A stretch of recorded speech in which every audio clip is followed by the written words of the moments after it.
রামধনু চ্যানেলে আপনাদের স্বাগত।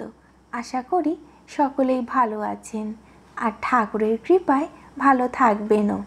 দয়াময় ঠাকুরের শ্রীচরণে শতকোটি প্রণাম।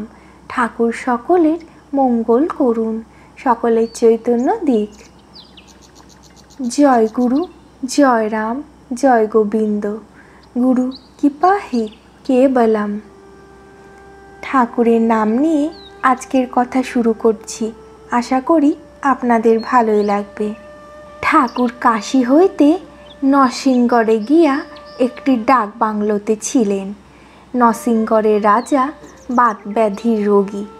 অনেক চিকিৎসা করিয়াও এই রোগের কোনো উপশম হয় নাই।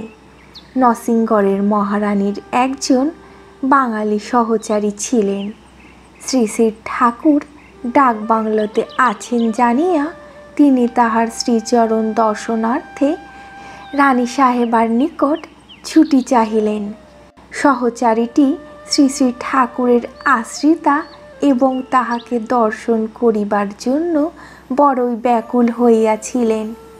রানী সাহেবা তাহার সহচারীর নিকট হইতে ঠাকুরের অলৌকিক কার্যকলাপের বিবরণ শ্রবণ করিয়া নিজের বাত ব্যাধিগ্রস্ত স্বামীর ব্যাধি মুক্তির জন্য ঠাকুরের নিকট ঔষধ প্রার্থনা করার সংকল্প করিলেন।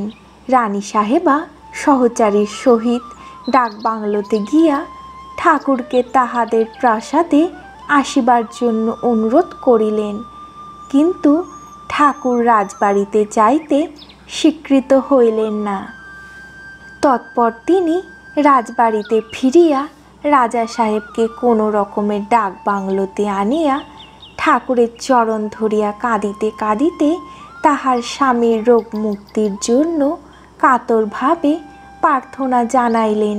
কিন্তু ঠাকুর নির্বাক। তাহারা ঠাকুরকে লক্ষ মুদ্রা দিতে চাইলেন। ঠাকুর শুধু একটু হাসিলেন।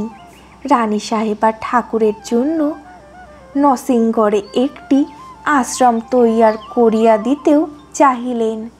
রানী সাহেবার ক্রন্দন অনুনয় বিনয়ে ঠাকুরের শ্রীমুখ হইতে রোগ মুক্তির কোনো কথাই বাহির হইল না। শুধু রোগীকে তিনি আশীর্বাদ করিলেন। পরের বছর ওই রাজা প্রাণ ত্যাগ করিলেন। আজকে তাহলে এখানেই শেষ করছি। ঠাকুরের কথা শুনতে আপনাদের কেমন লাগছে অবশ্যই জানাবেন। আর ভালো লাগলে একটি লাইক, শেয়ার, সাবস্ক্রাইব করে পাশে থাকবেন। আপনাদের সহযোগিতা আমাদের আগামী দিনে এগিয়ে যেতে সাহায্য করবে। ঠাকুর সকলের সুমতি দিক। জয় রাম।